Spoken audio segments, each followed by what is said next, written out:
When we read the Bible, we think it's an old book, describing things that happened unnumbered years ago. As I tell you, it's contemporary. You read about the flood, and we think, well, certainly that happened unnumbered. If it ever did happen, it happened unnumbered years ago. Well, this morning, as is my custom, I turned on the channel KFAC, that is a radio station. It plays through the day and night, 24 hours a day. Only lovely classical music, so you can read to that music. Only a few interruptions. On the hour, you get a 5-minute bulletin and weather report. But between 9 and 10, it's always a lovely piano recital, as it were. The great masterpieces played by great artists. And so I can sit down with my Bible and read as I listen to the music. And the one interruption that came today was an ad from the Herald Examiner. And they were advertising this paper as the one paper in our city that gives the facts, only facts, not embellished. No frills, just plain facts, all facts. That's why we should buy that paper, because it's simply filled with facts. Well, facts have overflowed the world like the flood. Man actually is drowned with facts, victimized by facts. It is in the imagination that everything lives, and not in its actuality, not in the fact.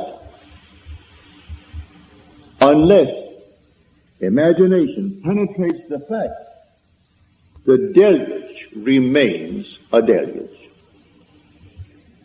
We are now in the deluge. This is the flood. A man is in jail, that's a fact. And he knows he's there for X number of years, that's a fact. And he simply waits and hopes that in some strange way that he will get some early release from this confinement.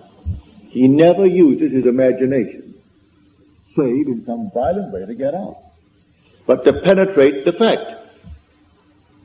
When in March of 1943, by using my imagination to penetrate the fact that I too was in prison in the army, but I didn't want any part of it. And so I simply penetrated the fact and saw myself in New York City in my own apartment with my family. And in 9 days, I was out honorably discharged in my apartment in New York City. So I wrote a friend of mine who was in the army. He was my age. He was a Freudian, a professional psychoanalyst. But Freud was his background. That was his schooling.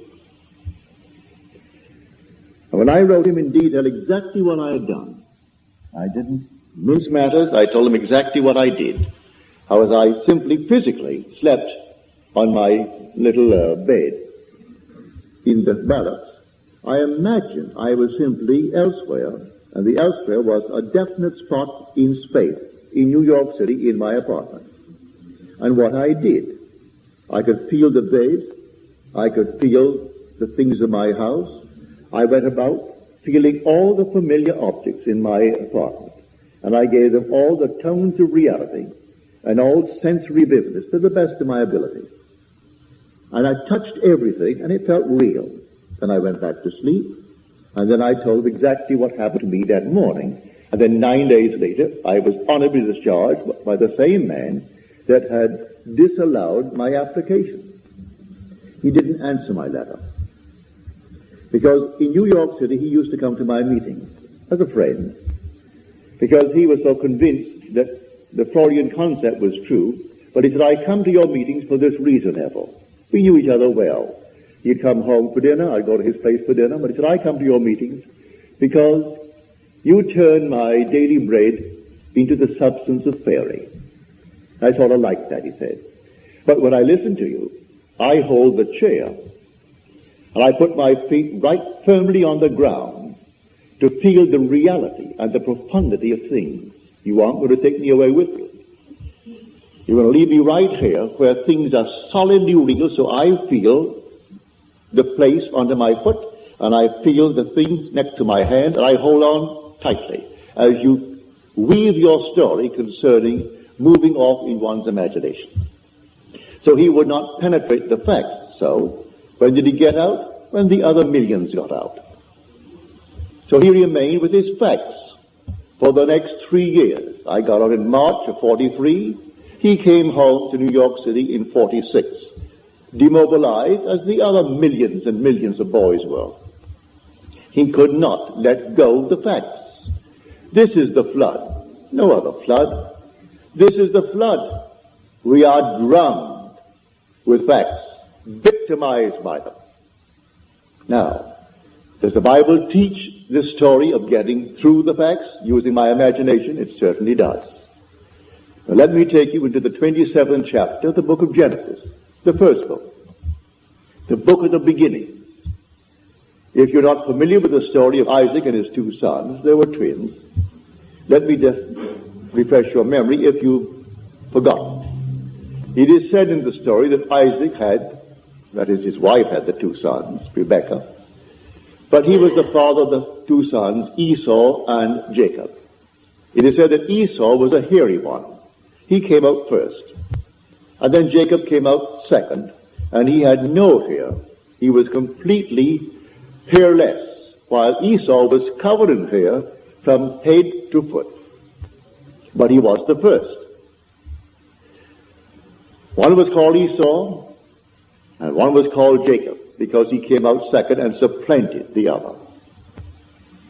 Now we are told that when the father Isaac was old, and his eye was dim so that he could not see, in other words, he was blind, he said to his son Esau, I cannot see, and my days are numbered. I want you to go into the fields and hunt, and bring me some well-prepared, tasty venison as I like it, savory venison. We are told that Rebekah, who loved her second son more than she did the first, overheard the conversation between Esau and his father. And then because she loved Jacob and wanted Jacob to get the blessing, for the father feels his days are numbered, and he must now give his blessing to one of his sons, and the first one must get it. So the mother told Jacob what she had heard, and then suggested that we take one of the kids from the flock, and we kill it, and take the skins of the kid and put it upon you, so that you will have the appearance of Esau. Esau thought otherwise. He said, suppose my father discovers it. Then Jacob said, suppose my father discovers it. And the mother said, leave that to me. It will be on my shoulder if he discovers it. And send Jacob into the field to bring a kid. Well, he took that kid and brought it tastily prepared for his father. He came quickly into the presence of the father. And the father said to him, come near, that I may feel you, my son, whether you are my son Esau or not. So Jacob came near to Isaac his father, who felt him. And then Isaac said to Jacob, the voice is Jacob's voice, but the hands are the hands of Esau. And then he blessed him. He gave him his blessing. He had no sooner left the presence of his father when Esau comes in now with savory venison. And the father said, well, who was it that came? For I have already eaten. Who came? And then he discovered it was his son Jacob who came with guile and betrayed him. But said the father, I have given him your blessing, and I cannot retract it. And blessed he is. All will serve him. Everyone will serve him. Because I gave you the blessing, and I cannot take it back. Now, on the surface, you will say, now, what is the story trying to tell us? Well, in this same book, in an earlier passage, we are told about the ark. build the ark with 3 decks, the lower, the second, and the third deck. Well, you think it's a huge, big building. Well, you use your imagination. You can't conceive of any building that could house all the animals of the world in pairs, and all the so-called good ones will be in 7 pairs, and enough food to feed them for 40 days and 40 nights. Well, you just simply could not conceive of it. Nevertheless, that's the story. But there are 3 decks. The obvious thing is the facts of life. Then there's psychological interpretation of these so-called stories, and then the spiritual consummation of the story. So you have the lower deck, the second deck, and then the third deck. So here is a perfect example of the second deck. This room now is a fact. We're all in the room. It's a fact.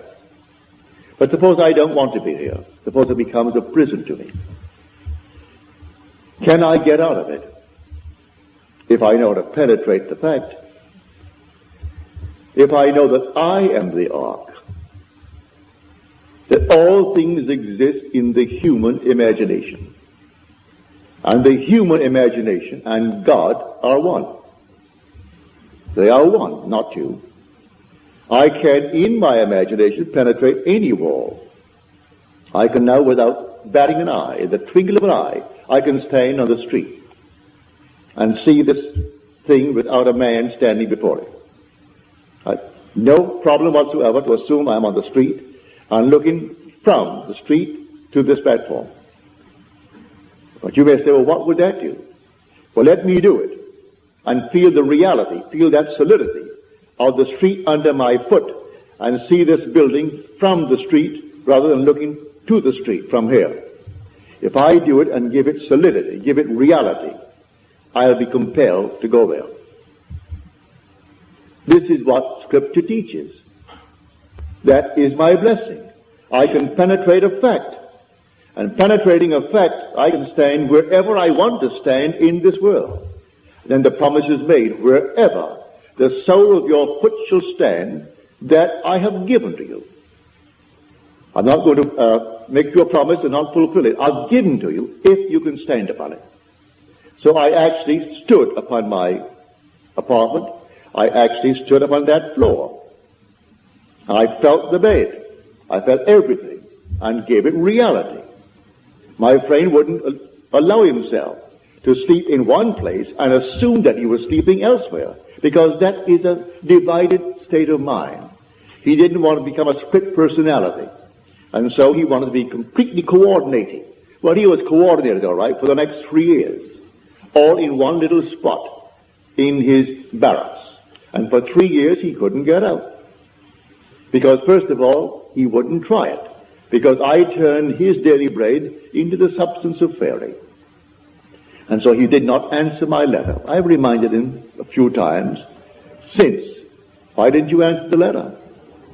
Well, first of all, it didn't make sense. And I don't believe, said he, that really what you did was the sole cause of your discharge. You always question it.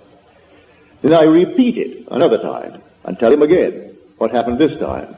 Well, that would have happened anyway. You do it the third time. You do it the fourth time. Do you know if you did it 1,000 times, he will still say, do it once more. It will always happen as far as they're concerned. It just didn't happen because you did something.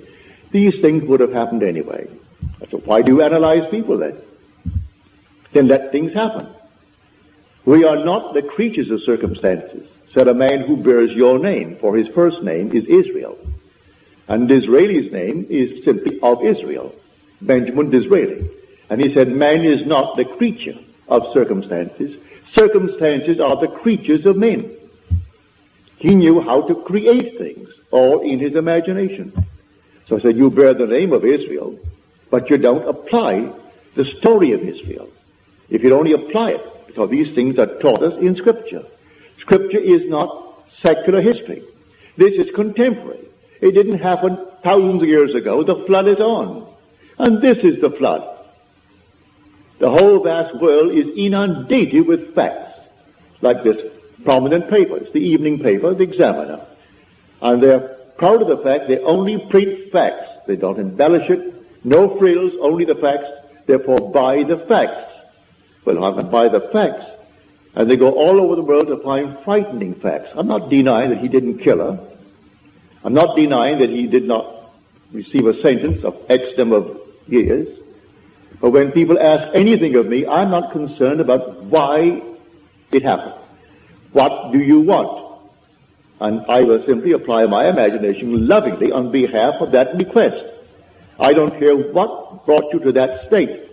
I am here to simply get you out of the state. What do you want? All through the Bible, what do you want? He didn't condemn anyone. The woman taken in adultery, he didn't condemn. So what do you want? Go and sin no more. He didn't call the act of adultery a sin. If she called it, or they called it a sin, all right, call it a sin. Therefore, don't repeat it if you call it a sin. But sin is simply knowing what to do and not doing it. That's sinning. So if I discover what to do, to penetrate a fact, to go beyond the fact, and create a condition for myself, and dwell in it, and think from it, instead of thinking of it. For the great fallacy of the world is perpetual construction, deferred occupancy. Create and create in my mind's eye all kinds of lovely things I would like to realize, but I never occupy them. I do not penetrate the state and go right into it and give it cubic reality. But I know, and you know, and it's not difficult to understand why. The sense of touch is something we believe in more profoundly than we do in, say, the sense of sight, or the sense of hearing, or the sense of smell. I stumbled upon this one day in a dream. In my dream, I came upon this huge big pillar, a pile driven into the ocean. And the bridge that it formerly supported was gone now. Only the piles remained. And I knew I was dreaming. And I figured to myself, if I held that pile and I could touch it, and if it seemed to me solidly real, what I'm going to do, I'm going to hold on to that pile. In the dream, I know it's a dream, but I'm going to hold that pile as solidly as I can and compel myself to awake holding the pile. Well, I did. I held the pile with all of my might. And I said, now, Neville, you know you're sleeping. You know that you're dreaming now. Awake. And I awoke in the water. I'm actually holding that pile, and I'm standing up in what formerly I knew to be a dream. It ceased to be a dream. It's real. I'm in a world just as real as this. And here I am holding this enormous pile, and it's in the East Indies, not the West Indies where I was born. It was in the East Indies, a very primitive area. And then some animal came down to the beach, strange-looking creature. And at that moment, I was panicky. And that moment of shaking emotion, and I woke on my bed in New York City. But I discovered that secret of feeling. So he said, come close, come near, that I may feel you, my son. He heard the voice. He said, your voice is the voice of Jacob. Come near, let me see really if you are Esau. And he did it by feeling. And so, lying on my bed one night, right here in Beverly Hills, many years ago, it must have been 14 or 15 years ago, I suddenly became aware that I am seeing what I shouldn't see. I am looking into the most marvelous interior of a plush hotel. It seemed that way to me. And so consciousness followed vision, and I found myself in the room. But I knew I was on the bed, so I came back to the bed. I'm still seeing the interior of this room, and I went back into that room. I came back again. I must have done it 12 or 20 times. It was fun, going into the room, and the room was just like this, real. Then I came back to the bed. Now, I said, I am now going to explore. Regardless of consequences, I am going to explore. And so I went into the room. It seemed like a room 30 by 20 from the bed. When I entered it with the decision to explore, the room closed upon me and became a third of itself. Say it became 10 by 7. And I found it was a dressing room for a huge big suite, beautifully done, but it wasn't yet occupied. It was there to be occupied, but the room at the moment, that is the suite, was not occupied. And I thought, well, now I'll go through the door. I didn't go through like some gossamer. I opened the door with my hand and I walked right through that door. I was solidly real to myself. Then I walked down the corridor. And the corridor that I walked down was intersected by the main corridor. And all the lights were on. And two ladies were coming down that corridor, the main one. But I knew this thing began as a dream. So I knew, well, all ends run true to origins. Therefore, if the origin is the dream, this is the dream. So I say to the ladies, this is the dream. This whole vast world is a dream. And then they were afraid of me. Who wouldn't be afraid of a man that suddenly appears on a place in your, I would say, walking, and tells you this whole vast world is a dream? You would think he's nuts, he's insane. And so they thought I was insane, and they got just as far as they could from me, and walked right next to the wall, duck style, one behind the other, and looking at me very suspiciously. Then I saw this object hanging from space, and it reminded me of a similar object I had seen in a friend's home in North Hollywood. So I say to them, look, see this? And I held it, and to my surprise, it isn't gossamer.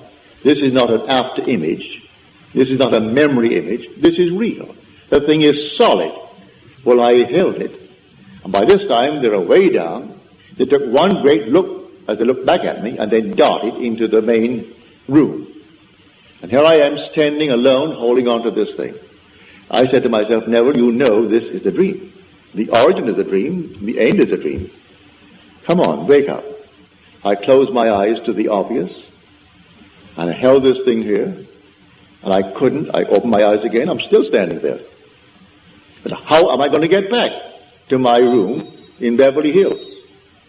I didn't know what. There was no place I could go to take me back there. But I remembered, feeling is the secret. I'm holding this here now, and it's real. It's solid. I'm solid. They saw me. They heard my voice. And I walked on, and every step was solidly real as walking on here now. So I imagined that my head was on a pillow. When I could feel a pillow under my head while I'm standing, I suddenly felt myself in a horizontal position.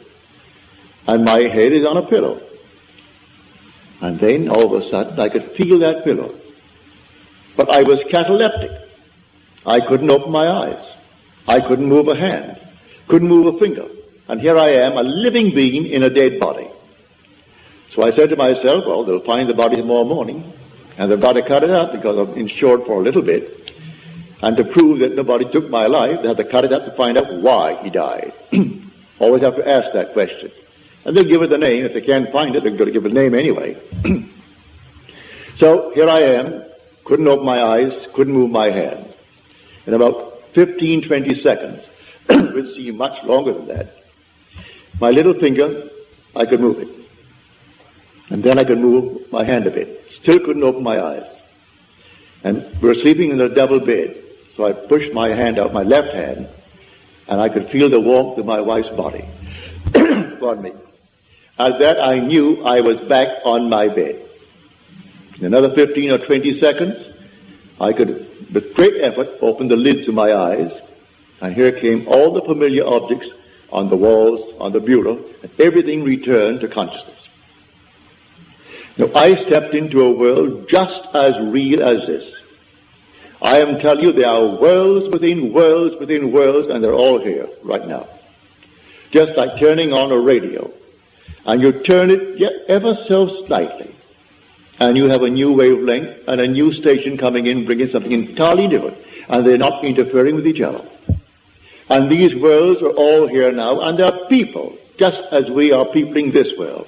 And they're just as real as this world. It's terrestrial. And it doesn't, you don't walk for it. I was on the bed. I seemed to walk into it. I would say, 10 feet away? But the same area permeated the bed, and the bed did not obstruct it. And that world into which I stepped did not obstruct the house that I lived in Beverly Hills. It's all here, the whole vast world. Worlds within worlds within worlds. So I tell you, facts or the flood. That's the deluge. There was no other kind of flood. We are actually inundated with the facts of life. And these facts, we change them every day. Today, this is the cause of so-and-so. Tomorrow, that's not so. It's another cause you found. And then the next day, another cause. But while we haven't found the next cause, we believe that to be the fact. And we worship the facts. So I tell you, all things are in the human imagination. Man is all imagination. And God is man. And exists in us, and we in him. The eternal body of man is the imagination. And that is God himself. There is no other God. It's all your own wonderful human imagination. And the one thing the whole vast world aches for is the awakening of the imagination. And when it comes with the birth of the promised child, which sets a man free from the horrors of this world we call the world of nature. For nature is simply that principle on which depends the sameness of forms in transmitted life. And so the thing goes over and over. Haven't you observed a year that at a certain time of the year, money is tight? All of a sudden it flows, and then at a certain time of the year, it's tight. Why? It's a habit. It's a transmitted state. You fix that fact in your mind's eye, and if you got $50,000 today, and say it's the month of December when it's always tight, you're going to loan the money out or give it away before December comes by. So when it comes by, you're going to be tight again. It's a peculiar, I would say, slavery, this thing called nature, in the sameness of forms in transmitted life. Now, you can penetrate the fact and break it. And that's what we're here to teach. I come not to abolish the law and the prophets. I come not to abolish them, but to fulfill them. And tell you the real law. It's not washing your hands before meals, although that's a very nice, clean thing to do. It's not giving certain diets, doing this, that, and the other. He explains that the entire law is psychological. He takes one of the commandments, which is a graphic one, to show you how everything must be interpreted psychologically. He said, you have heard it said of old, you shall not commit adultery. But I say unto you, any man who looks lustfully upon a woman has already committed the act in his heart with her. But what man hasn't? What man has not violated that? So he tells you the whole thing is a psychological thing. You can't restrain the impulse because you may restrain it based upon 1,000 different reasons. Maybe you are afraid of the consequences. Maybe you are afraid that someone will find out. Maybe you're afraid of this, that, and the other. But the impulse was there, and he tells you the impulse was the act. Well, if the impulse was the act, then creative acts are imaginal. For it was an imaginal act. So I have to observe my imaginal acts. For the imaginal act is a fact. It's going to actually become a fact and then confront me. Here was a lady in San Francisco. He said, my brother, and she said to me, I think he's innocent, but I do not know the facts of the case. But he was given 6 months at hard labor. He was in the army. And I don't think my brother should get 6 months hard labor in the army.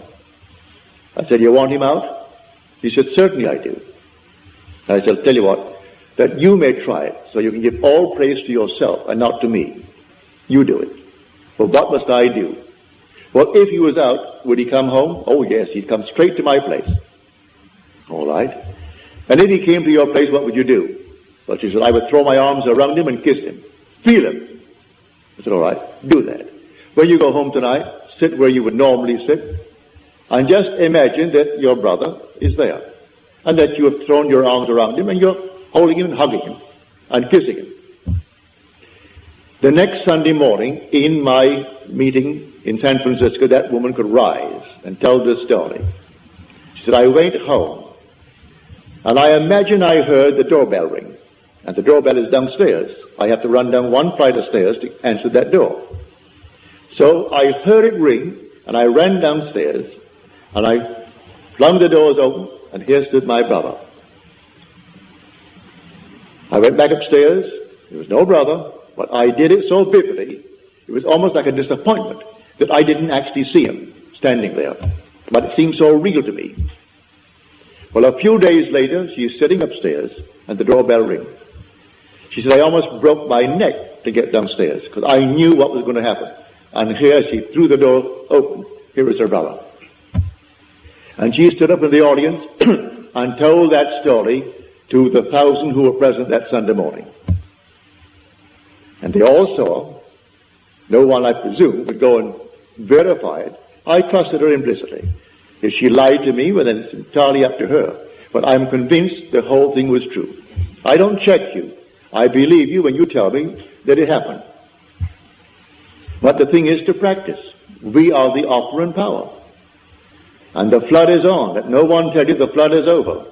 And the flood is deeper and deeper because we're more and more inclined for facts. We want the facts of life. You want the facts? Well, you make the prison walls all the thicker. But learn how to penetrate the facts. And as you penetrate the fact, you must go to a certain objective beyond the fact. What do you want now? Well, then you go into the state of the wish fulfilled. What state? The state you decide. You determine what you want in this world, and you go right into that state. And then ignore the facts. Suppose the facts now still denies what you did. It doesn't matter. Let the facts remain. They'll dissolve. They'll all dissolve because you're going to remain faithful and you'll occupy the state. No longer are you going to construct it and not occupy it. You're going to occupy the state. And as you occupy the state, it's going to work. You can do that with a job.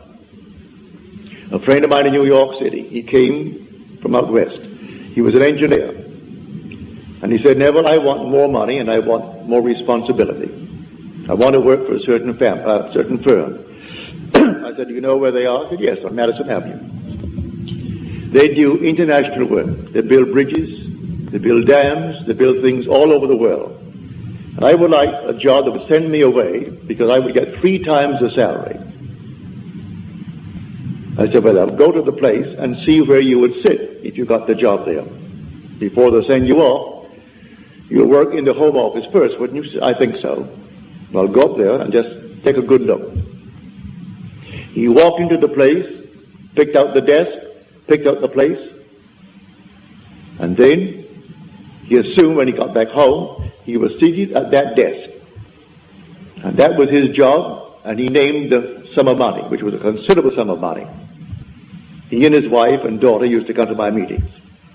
Within a month, he was in that job, and within 2 weeks, he was on his way to the Near East, building bridges. Unfortunately, in a way, he did not live very long. He was a young man, but in about 3 years, he was gone. Heart attack, he was gone. But he would have gone anyway, whether he was here or there. For we come on time and we go on time.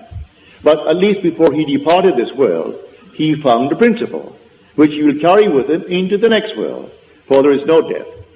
He is restored to life in a world just like this, clothed in a body just like his, only young. Young as he was then, he'll be younger. But he has at least the memory of what he did to get what he wanted, and it worked. And so now he goes with the principle in his mind's eye. So when you tell me that your dreams, and that you in your dreams are applying this principle, like the lady tonight, she is here, she told me her dream. I asked her to write it out for me. But right in the dream, she's actually discussing with others this principle of imagining and how you imagine a certain state and you produce it into this world.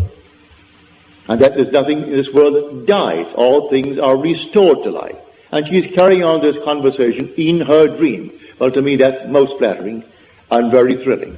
When you can carry it beyond into what the world will tell you is a state where you're not in control of vision, that you are simply the slave of vision rather than its master. You don't direct it, you simply follow it. Well, she didn't follow it, she directed vision. And when you get to the point that you can direct in what they call a state called dream, where you are not supposed to be in control, you're simply the victim of your vision. But she is not the victim of her vision, she actually controls the vision. And so the day will come, it's inevitable. We all take off the garment. But I tell you that you're going to find yourself completely restored, instantly. Not waiting for anything, instantly restored. In a terrestrial world, with problems that you have here, but you'll know how to solve them. You will solve the problems because you know the principle. So the flood is on. The whole Bible from beginning to end is contemporary. Jesus is not something that died. He is something that lives within man. He is dwelling in man.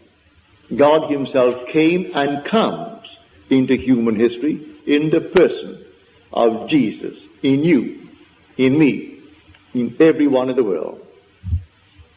And the day will come, you'll know it. And you are the Lord Jesus. But asleep to what you are. The day will come, you'll be completely awake to the fact that you are the Father.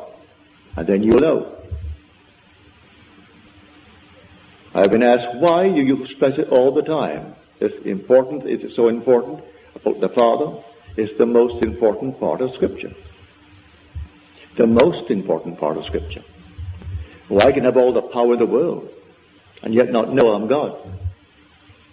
I can have a sense of awareness where there is not a thing in the world but myself and yet not feel that I am God. But when the Father comes, and I know that I am the Father of that one and only Son of His, that I know I'm God. There's no other way to know it.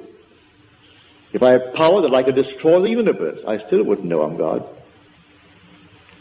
And if I was completely aware, as I was in 1926, when I, reading a book, it fell upon my chest. It must have been not more than 10 o'clock. I woke next morning, it's 9. And I had not turned from left to right in the entire interval, because the book was still on my chest and the light was still on my bed. And usually in the course of a night, a man turns often from side to side. How often I do not know, but we all do. No one goes to bed on his back and remains there for 9 unbroken, or in this case, almost 11 unbroken hours. So I went right down into a deep, deep sleep in a trance. And in that state, I became infinite light. There was nothing but light. And I was it. There was no circumference. I was the center of it all. No light outside of this light that I am. No sun, no moon, no stars, but nothing outside of the being that I am. I was infinite pulsing light. But still, I did not bring back the feeling of being God.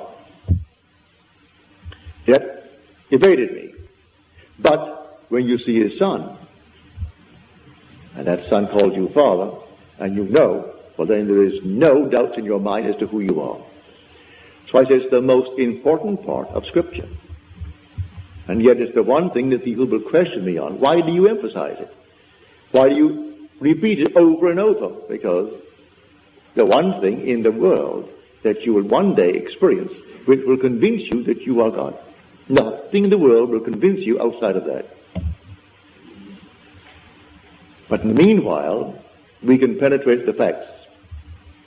The man imprisoned need not be behind bars. We are imprisoned by the things that we do.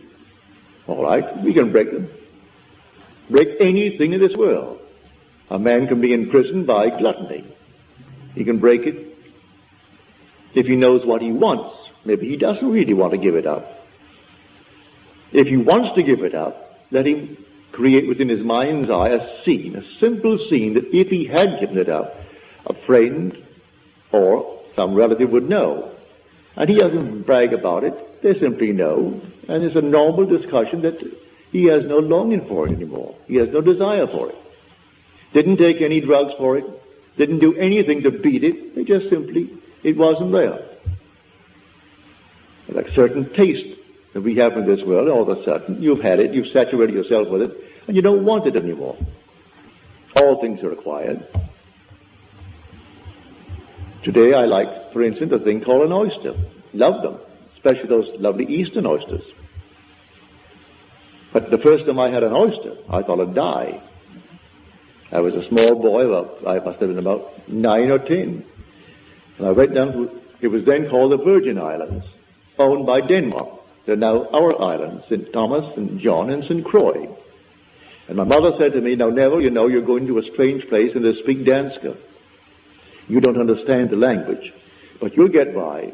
But you're going to a boarding house, and there'll be maybe 20 or 25 boarding.